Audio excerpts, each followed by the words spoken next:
Ever opened your laptop to work and suddenly found yourself 20 minutes deep into TikTok?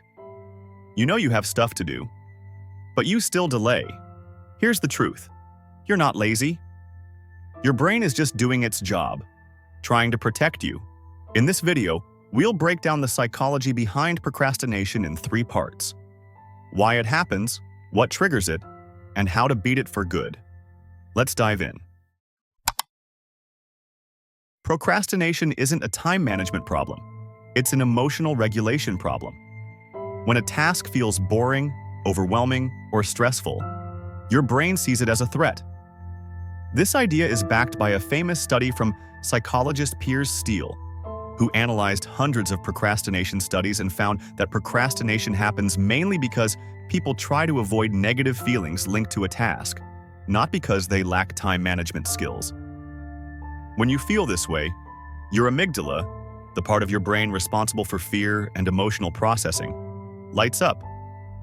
Then your prefrontal cortex, the part that handles logic and planning, takes a back seat. The result? You avoid the task, not because you're lazy, but because your brain wants to avoid the discomfort. To feel better, your brain offers quick dopamine hits, scrolling, snacks, YouTube, anything easy and rewarding. And this cycle becomes a habit. Over time, procrastination wires itself into your daily routine. The brain isn't trying to sabotage you. It's just choosing short-term comfort over long-term progress. We already said that procrastination isn't a time management problem. It's an emotional one. But that leads to a bigger question. If it's not about time, what exactly is triggering it? Why do we avoid tasks we know are important? Why do we delay until the pressure becomes unbearable? And why does it feel like a cycle we can't break? In this part, we'll dive into the 3 hidden psychological triggers that cause procrastination. Once you understand them, you'll start to see your habits in a whole new light. Have you ever looked at a task and instantly felt resistance? Maybe it seemed boring, frustrating, or just pointless. That reaction isn't laziness, it's task aversion. Your brain sees the task and immediately tries to protect you from discomfort. A 2013 study in psychological science found that procrastination is often about mood regulation, not productivity. We delay not because we're lazy, but because we're trying to avoid feeling bad. So we scroll, eat, or distract ourselves, just to escape the stress or boredom of doing the task. But the relief is temporary. The task still exists. And now it's wrapped in guilt too. The second trigger is much deeper, the fear that we won't be good enough. We procrastinate to protect our self-image, because if we never start, we can't fail. Perfectionism tells us, if I can't do it perfectly, I'd rather not try. So we wait. We tell ourselves we'll start when we feel ready. But deep down, we're avoiding the risk of falling short. And the longer we wait, the more pressure builds, until the fear we were trying to avoid becomes the very thing holding us back. The third trigger is built into how your brain is wired.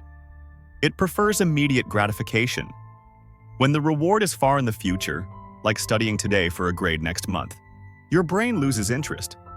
It sees the task as irrelevant, even if it's important. This is where the temporal motivation theory comes in. It says, motivation equals expectancy, times value divided by 1 plus impulsiveness times delay. The longer the delay and the higher your impulsiveness, the lower your motivation will be. That's why a notification, a snack, or a scroll can feel more urgent than a deadline. They deliver a reward now. So when you find yourself procrastinating, ask yourself, am I avoiding discomfort? Am I afraid to fail? Or is the reward too far away to feel real? These triggers are subtle, but powerful. They shape how you feel, how you act, and what you avoid. But here's the good news. Once you recognize what's happening, you can finally take control. If you're finding these insights helpful, make sure to subscribe for more psychology breakdowns every week.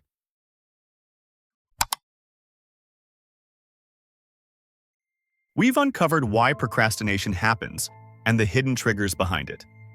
But now comes the most important part. How do you actually beat procrastination and stay consistent even when it's hard? Because here's the truth. Knowing why you procrastinate isn't enough.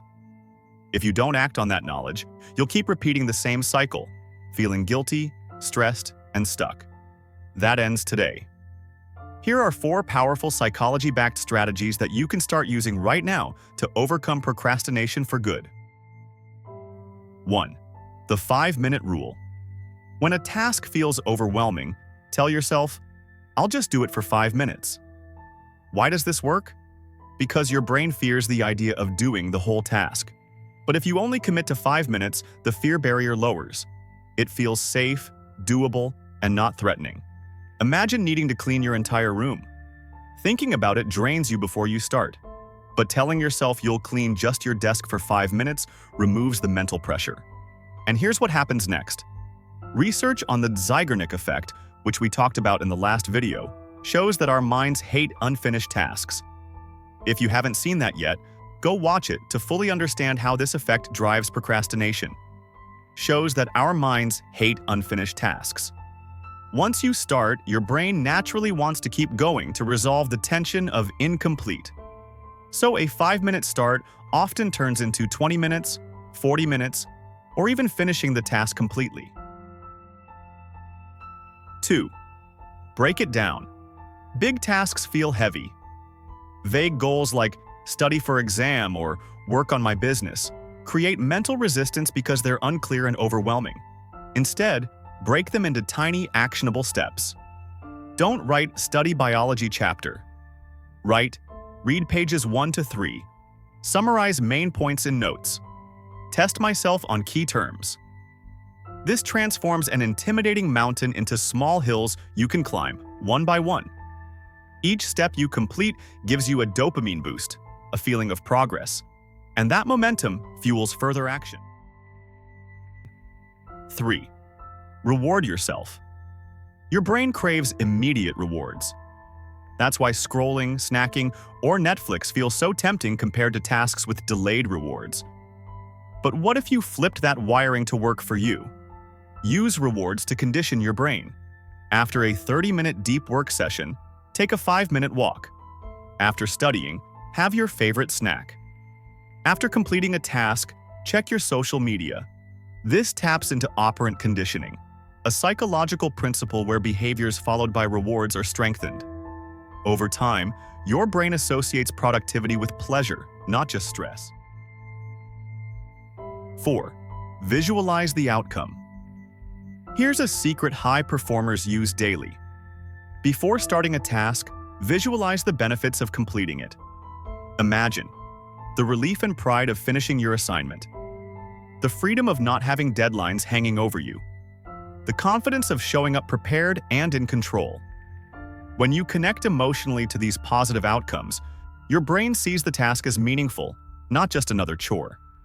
Research in cognitive psychology shows that mental contrasting, visualizing both the goal and the obstacles, increases motivation and action far more than thinking about the goal alone.